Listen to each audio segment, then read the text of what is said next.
네, 오늘은 예수님을 닮도록 창조되었다라는 말씀, 제목의 말씀 나누겠습니다. 여러분, 우리 삶의 목적이 무엇인가? 왜 우리가 이 땅에 존재하는가? 지금 시리즈를 함께 나누고 있는데요. 오늘이 세 번째 목적입니다. 여러분, 첫 번째, 두 번째 목적이 기억나시나요? 네. 우리가 왜 이 세상에 존재하느냐? 왜 우리가 이 세상을 살아가느냐? 이 세상을 사는 목적. 첫 번째는요, 우리가 하나님의 기쁨을 위해 창조되었다는 거예요.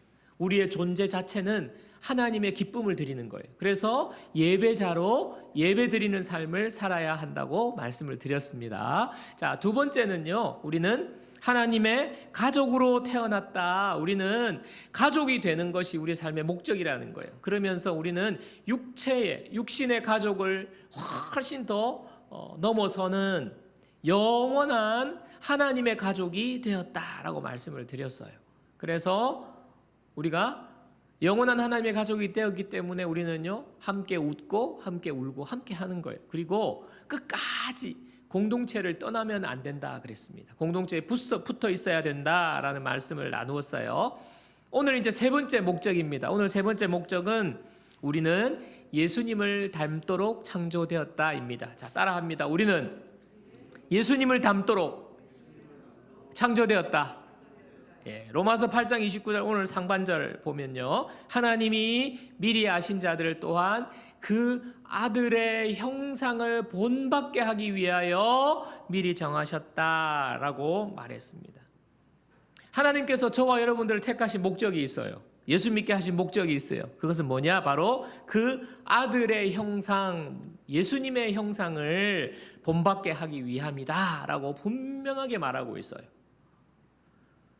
이 목적은요, 하나님의 형상을 담는 것, 그 아들의 형상을 담는 것, 예수님을 닮아가는 것은요, 이미 창세 전에 창조할 때부터 우리를 향한 계획이었어요. 하나님의 계획이었어요. 자, 창세기 1장 26절을 보십시오.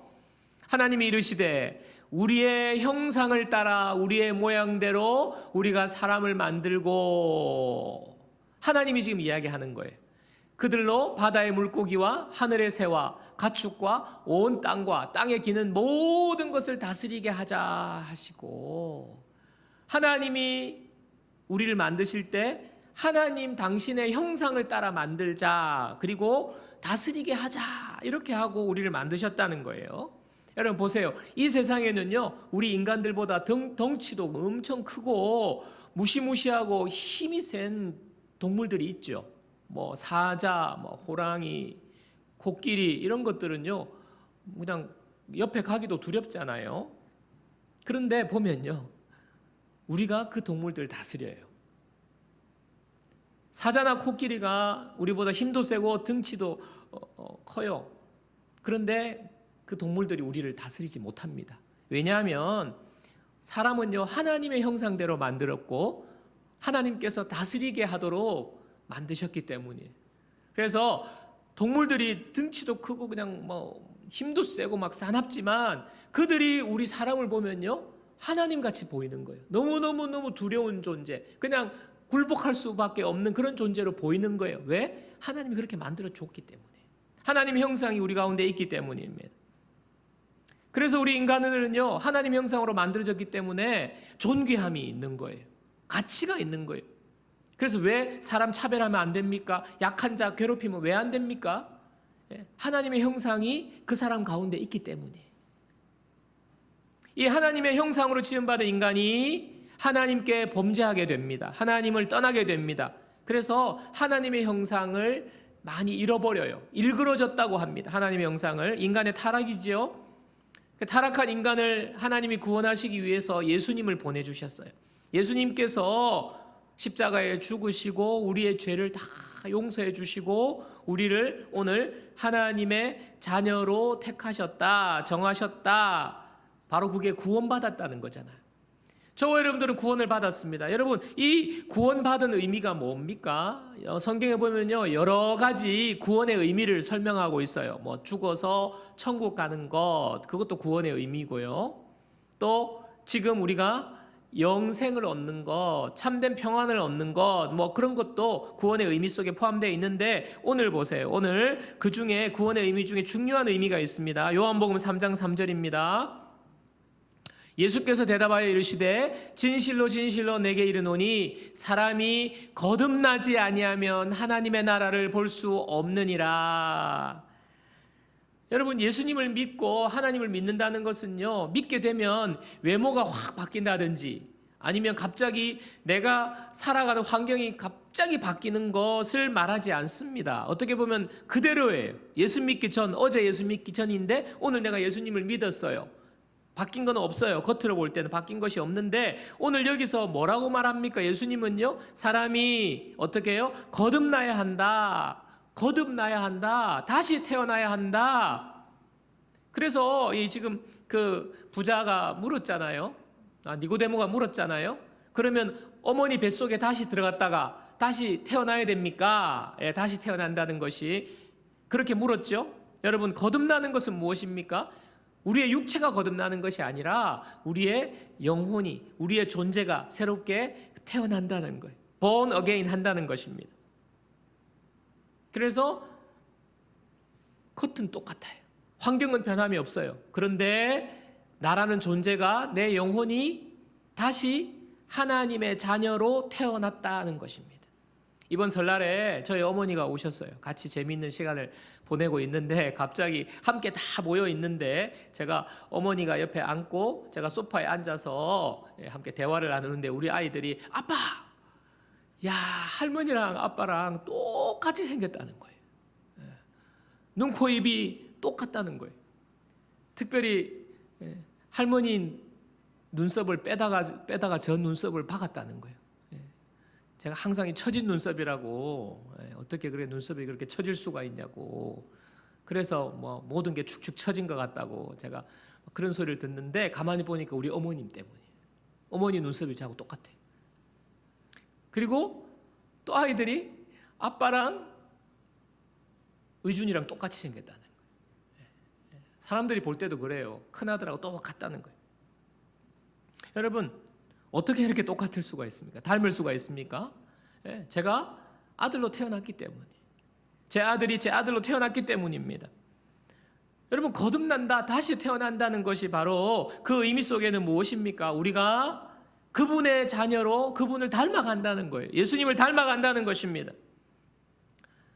그게 바로 구원의 의미가 있어요. 구원받는 것은 바로 그 의미가 있는데, 여러분, 많은 사람들이요, 예수 믿으면 죽어서 천국 가니까, 나는 지옥 안 가고 천국 가니까 너무 좋아 라고 생각하고, 또 예수 믿으면 이 세상에서 복을 많이 받고, 뭐 그냥 모든 게 다 잘 되고, 가족도 잘 되고, 자녀들 다 잘 되고, 성공만 하고, 이렇게 되는 편안한, 그래서 이 땅에서 편안한 삶을 누리고 또 천국에 가서도 편안한 삶을 누리는 것으로 예수 믿는 것을 생각하는 사람들이 많습니다. 그래서 구원받고 교회에 다니는 사람들이 많아요. 여러분, 그런데 우리가, 하나님은요 정말 좋으신 분이기 때문에, 좋으신 아버지시기 때문에 우리에게 이 땅에 사는 동안 우리에게 복을 주십니다.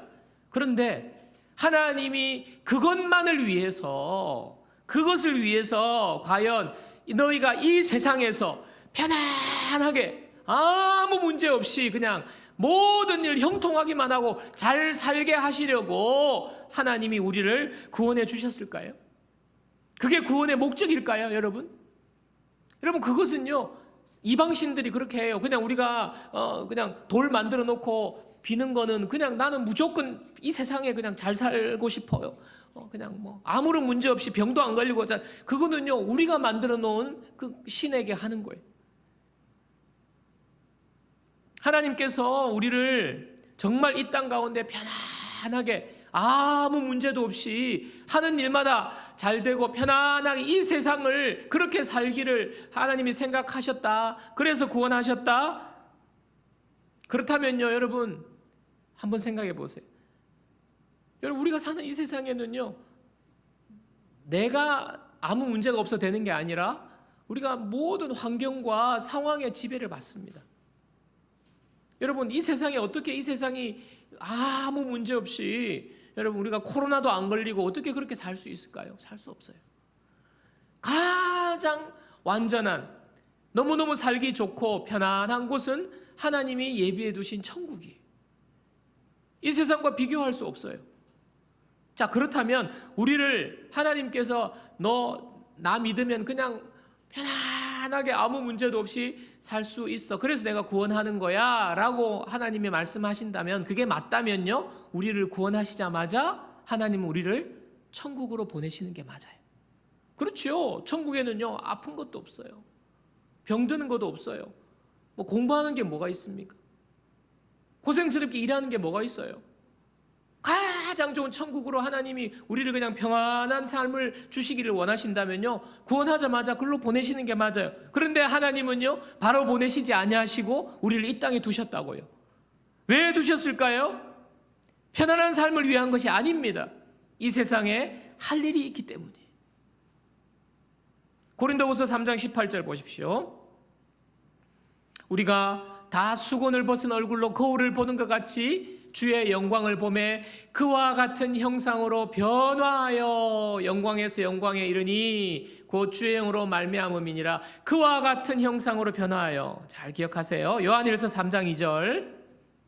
사랑하는 자들아, 우리가 지금은 하나님의 자녀라. 장래에 어떻게 될지는 아직 나타나지 아니하였으나, 자, 먼 미래에, 그죠? 그가 나타나시면 우리가 그와 같을 줄을 아는 것은 그의 참모습 그대로 볼 것이기 때문이니. 여러분, 앞에서 제가 고린도후서 3장 18절에 그와 같은 형상으로 변화된다 그랬어요. 또 요한일서 3장 2절에 우리가 그와 같다. 두 가지가, 지금 두 말씀이 공통적으로 말하는 것은요, 우리가 이 세상을 살다가 먼 미래에 천국에 가고 예수님 앞에 섰을 때에, 그때에는요, 어떤 모습이라고? 예수님을 닮은 모습이 된다는 거예요. 그렇게 변화된다는 거예요. 예수님의 인격과 예수님의 성품을 닮은 존재로 변화되어 간다는 것입니다. 여러분, 오늘 말씀 처음부터 쭉 해서 우리에게 하나님께서 말씀하시는 우리 삶의 목적이 뭡니까? 바로 예수님을 닮아가는 거예요.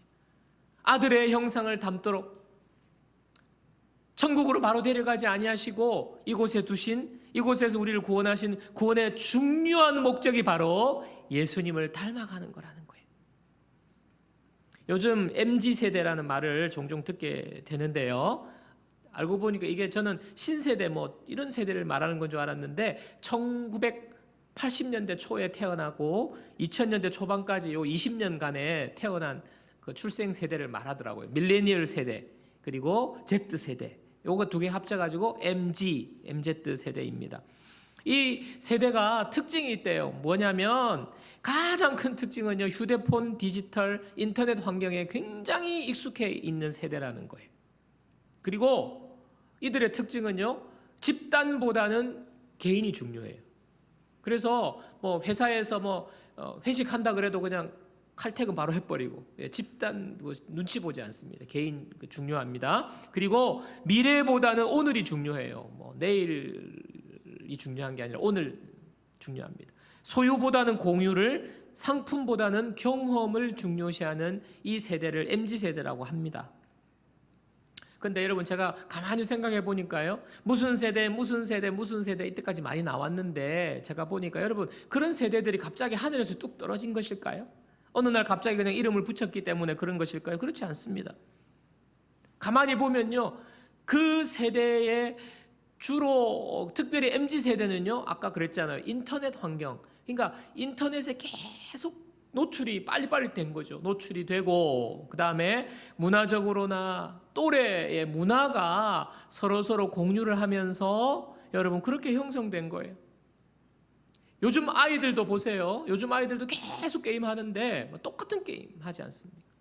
그 다음에 짤 같은 거 본다든지 하는 것들 보면요, 계속 그런 환경에 노출이 되어 있는 거예요. 그러니까 계속 하다 보니까 그냥 계속 습관이 되는 거죠, 그것에. 자, 이런 관점에서 보면요, MZ세대뿐만 아니라 우리 자녀들이 앞으로 무슨 세대로 불릴지 여러분 한번 생각해 보세요. 참 염려가 되는 마음이 있습니다.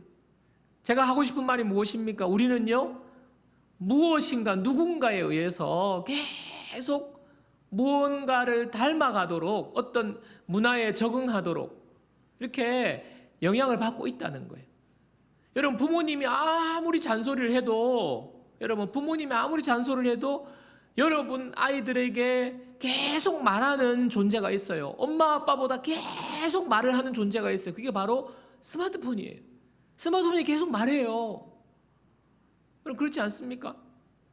소리가 들리잖아요. 계속 말하는 거예요. 유명인들을 통해서 삶의 스타일을 SNS를 통해서 계속 영향을 받고 있습니다. 유튜버를 통해서, 또래의 누군가를 통해서. 그래서 어떠한 우리 아이들이 점점 자라가면서 어떠한 캐릭터를 만들어가는 거예요. 그게 바로 MZ세대예요. 그리고 우리 자녀들은 무슨 세대가 될 거예요. 여러분, 어떤 모습을 닮아가도록 하는 거예요, 세상이. 여러분, 이것은요, 우리가 예수님을 닮고 안 닮고의 문제를 넘어서서 지금 누군가가 저와 우리의 자녀들을 어떤 누군가를 닮은 존재로 만들어가고 있다는 거예요. 계속 교육하고 있다는 거예요. 여러분, 그걸 아셔야 돼요.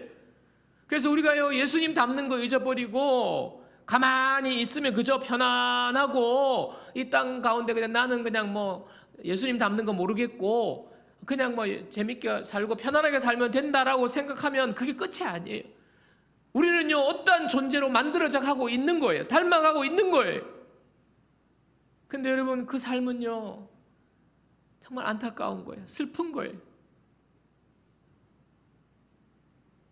우리가 예수님을 닮아가고 하나님의 형상을 회복하는 것보다 더 가치 있고 행복한 모습은 없습니다.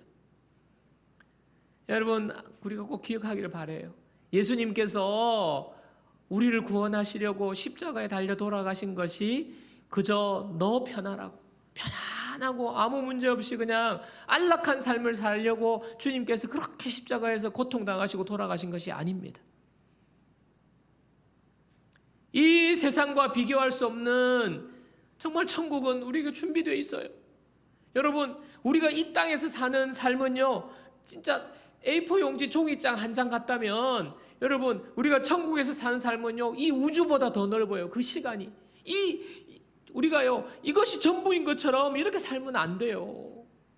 여러분, 100년이 수억 년, 수억만 광년, 빛의 속도로 가는 그거에 비하면요, 이 100년은요, 정말 그 바닷가의 모래 한 알 같아요. 그 엄청난 천국을 하나님이 준비해 놓고 계시는데, 여러분, 그때 가서 우리는요, 정말 천국에서 하나님이 예배해 놓으신 그런 복된 삶을 누리게 될 건데, 이 세상의 삶은요, 하나님께서 우리를 위해서 특별하게 준비하는 시간이. 어떻게? 예수님을 닮아가도록, 천국 생활을 할 수 있도록, 잘 감당하도록.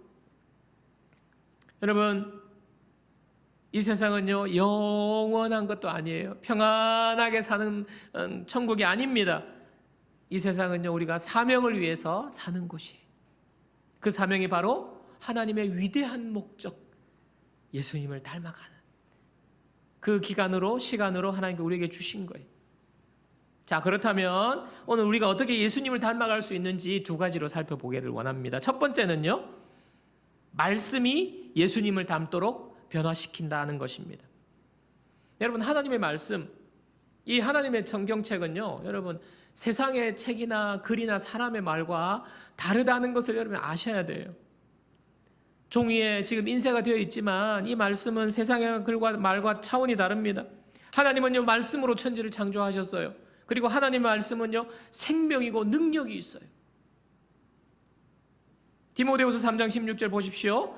모든 성경은 하나님의 감동으로 된 것으로 교훈과 책망과 바르게 함과 의로 교육하기에 유익하니. 교훈을 하고 책망을 하고 바르게 하고 의로 교육한다.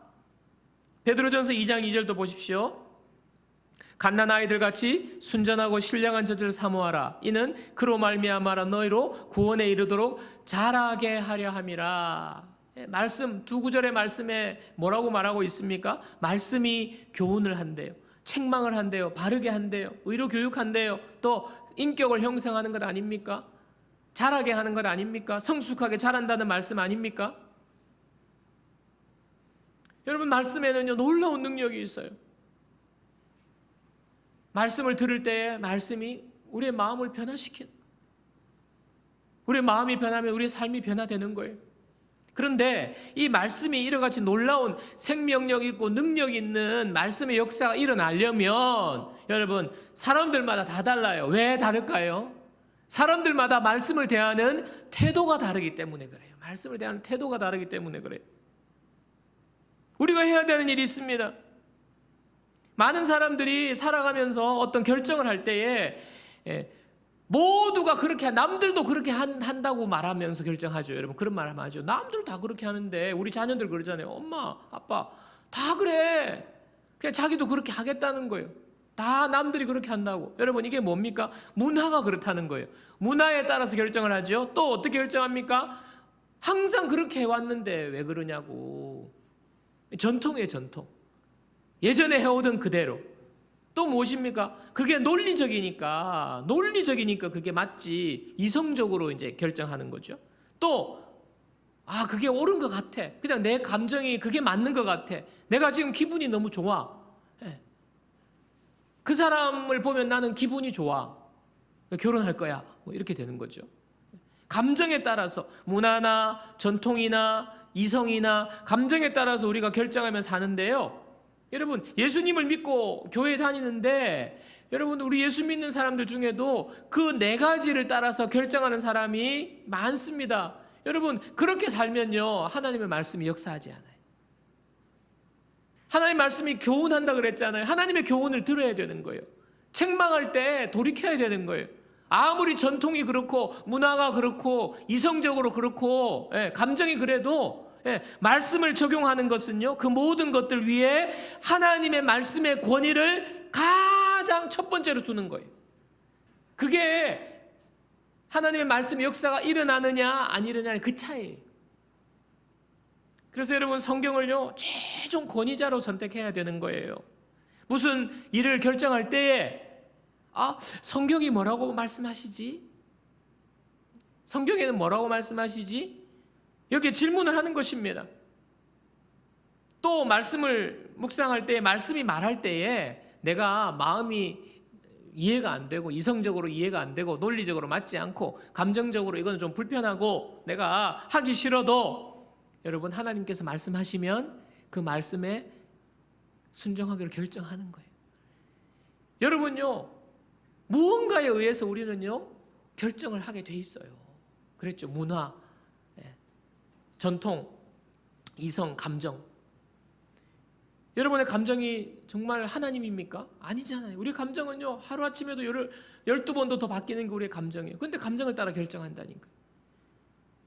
하나님의 말씀을 가장 권위에 두고 그 권위를 인정하는 태도. 하나님 말씀하시면 나는 그 길을 따라갑니다. 최종 권위를 하나님께 두는 거예요. 말씀에 두는 거예요. 그래서 D.L. 무디 목사님이 이렇게 말씀하셨어요. 성경은 정보를 위한 책이 아니라 변화를 위한 책이다 말씀하셨어요.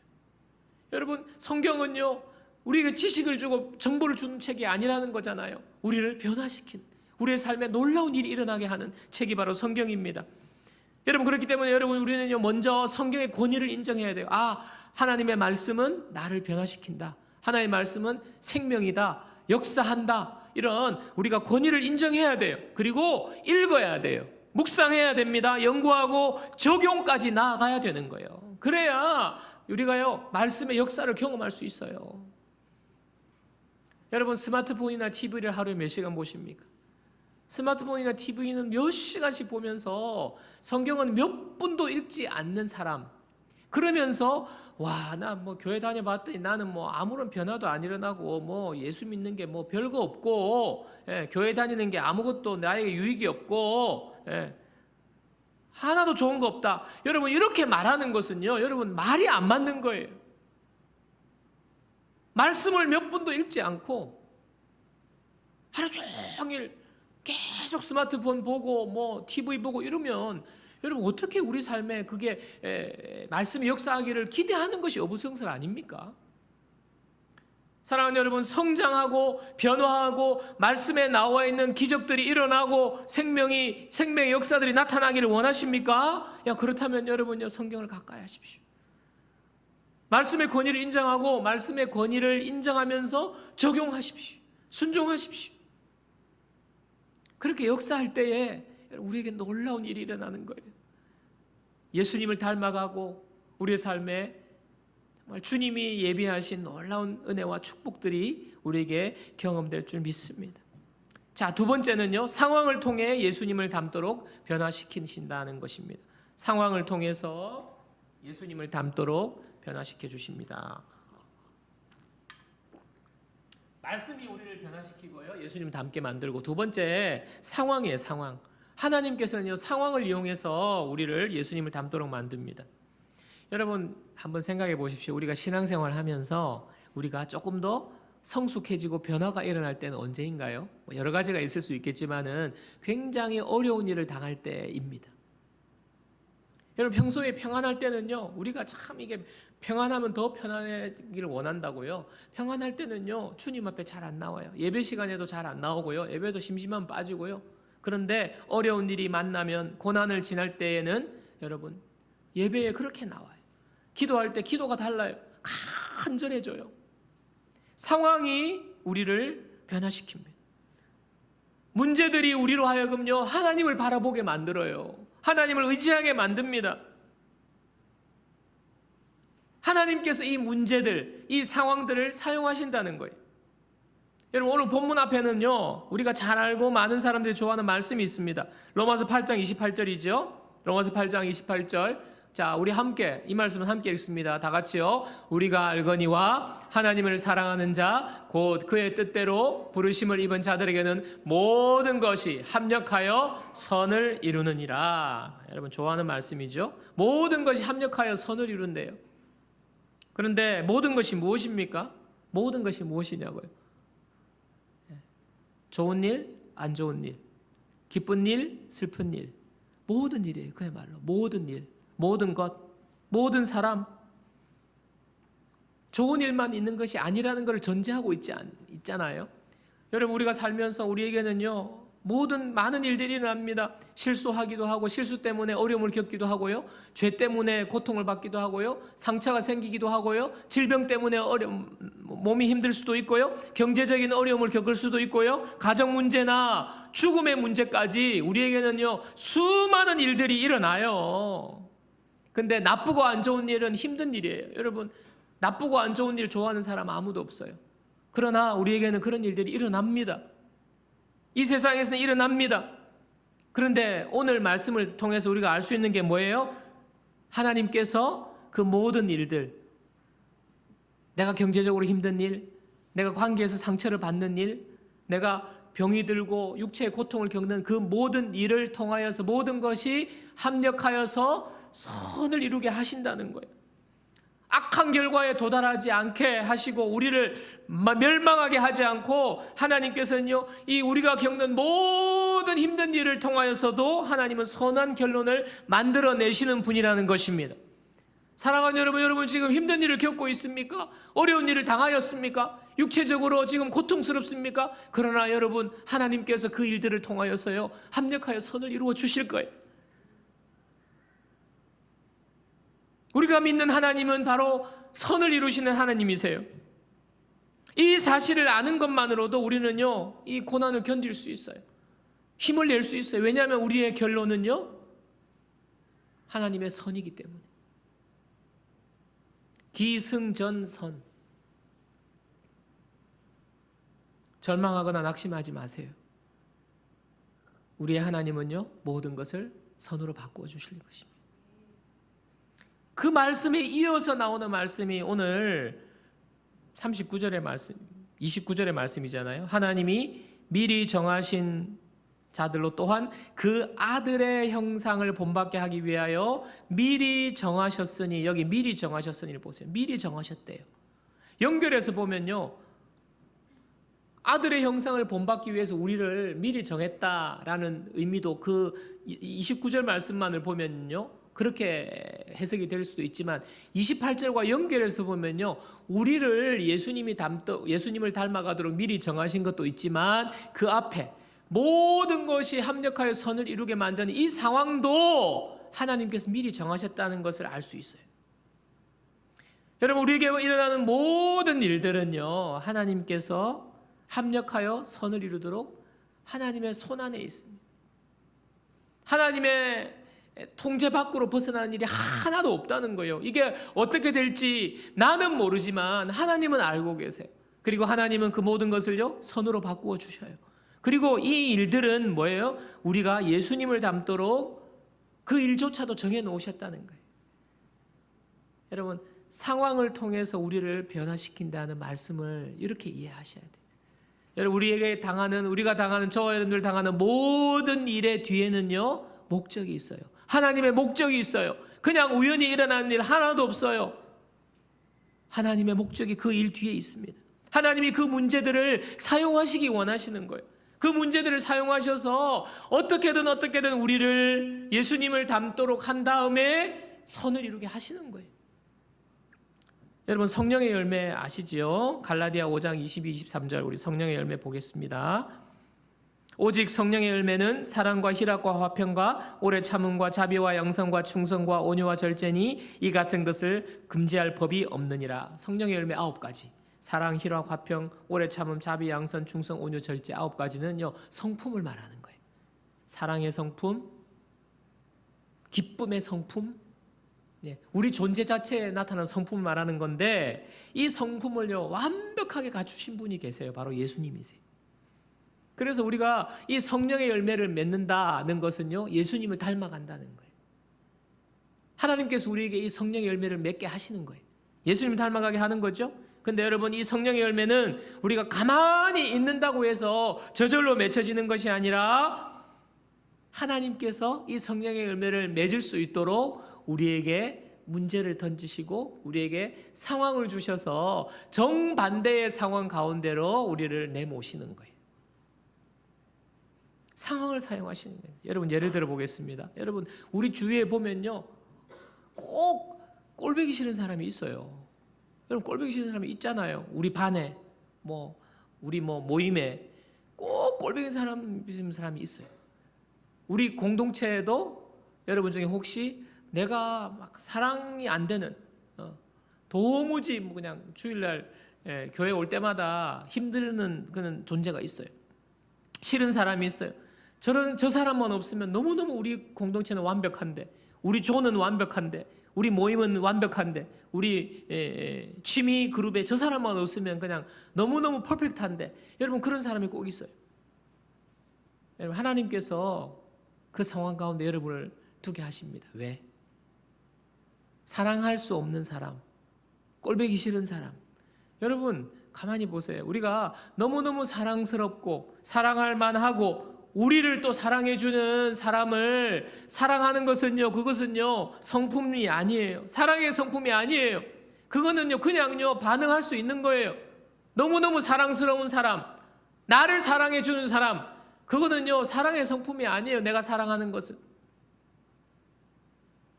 우리가 진짜 사랑의 성품을 가지는 것은요, 그 사람이 어떻게 하든지, 그 사람이 나에게 잘해주든지 나에게 밉상이든지 상관없이 내가 사랑할 수 있는 것, 그게 바로 사랑이에요.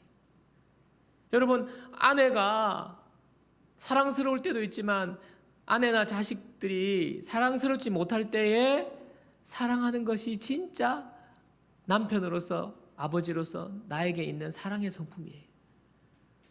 아이가 공부 잘하면 사랑하고, 아이가 좀 사고치고 공부 못하면 사랑하지 못하고, 그거는 사랑의 성품과는 상관없어요. 여러분, 하나님께서요, 우리에게요, 사랑스럽지 않은 사람, 꼴보기 싫은 사람을 우리 가운데 두셔서 우리로 하여금 너 그럼에도 불구하고 너 사랑해야 돼, 너 순종해야 돼, 하나님이 그렇게 말씀하시는 거예요. 그러니까 우리는요, 의지적으로 결단을 해서 사랑하기로 결단하고 사랑하는 거예요. 그러다 보면요, 사랑의 성품이 우리 가운데 개발이 돼요. 여러분, 사랑하기로 작정하고 사랑해 보십시오. 더 사랑할 수 있어요. 자, 이와 같은 상황들을 하나님께서 우리에게 주셔서 우리로 사랑하게 만드는 거예요. 사랑의 성품을 자라게 하시는 거예요. 여러분, 직장에서 우리가 만나는 공동체에서 누군가 그런 사람이 있습니까? 하나님께서 우리에게 사랑의 성품을 개발하게 하시려고, 사랑의 열매가 맺게 하시려고 하나님께서 그 상황을 이용하시는 것이라는 사실을 여러분 믿으시기 바랍니다.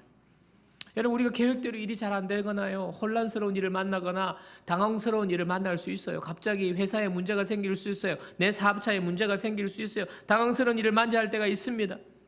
여러분, 그런데 그거는요, 그 가운데 우리가 막 열받는다 하고 에이하고 막 그냥 막 주먹으로 벽을 친다든지 막 감정적으로 대하면요, 우리에게는 아무런 변화가 일어나지 않아요. 그런데 우리가 뭐예요? 하나님께서 상황을 통해서 우리에게 이 열매를 맺게 하시는 거예요. 이런 당황스럽고 어렵고 힘든 상황에 분노할 수 있는 상황이지만 하나님께서 우리에게 진짜 평안을 주시려고 하나님께서 그 상황을 우리에게 주시는 거예요. 우리가 하나님을 바라보고 하나님을 의지하고 내 속에 계신 성령님께 맡기고 이 상황을 맡기면요, 성령님이 내 마음에 평안을 주시는 거예요. 진짜 평안이 우리 속에 이제 열매 맺는 거예요.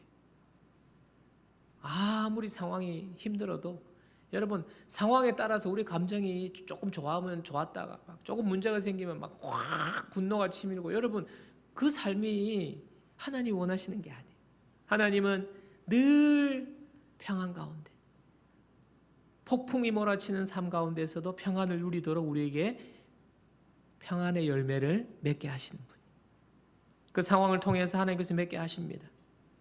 여러분, 상황이 일어날 때에 여러분 상황만을 바라보지 마시고 상황 뒤에서 역사하시는 하나님을 바라보게 되시기를 주님으로 축원합니다. 상황을 통해서 우리를 변화시키고 우리에게 더 좋은 거 주시려고 하시는 하나님의 목적을 기억하는 여러분 되시기를 주님의 이름으로 축원합니다. 자, 말씀 정리할게요. 우리의 삶은요, 예수님을 닮아가는 과정에 있어요. 아름다운 예수님의 모습을 닮아가는 것입니다. 이 목적지를 향하여서 하나님께서 우리를 인도하세요. 말씀으로 인도하시고 상황으로 인도하세요. 여러분, 예수님을 닮는 것보다 더 행복한 것은 없어요. 예수님을 닮는 것보다 이 세상에서 문제를 해결하면서 살 수 있는 방법은 없어요. 예수님을 닮는 것이 이 세상을 살아가는데도 가장 놀라운 축복이 됩니다. 여러분, 꼭 기억하시고요. 여러분, 앞으로 여러분은 어떠한 모습으로 누구를 닮으면서 살아가시겠습니까? 매스컴이 여러분을 어떤 모습으로 만들어가는 그 모습에 그대로 두시겠어요? 말씀을 통하여서 또 상황을 통하여서 하나님께서 여러분을 예수님을 닮아가게 하는 그 놀라운 그 주님의 목적에 우리가 따라서 하나님, 내가 정말 예수님 닮겠습니다. 예수님 닮아가겠습니다. 결단하는 저와 여러분들 되기를 주님의 이름으로 축원합니다.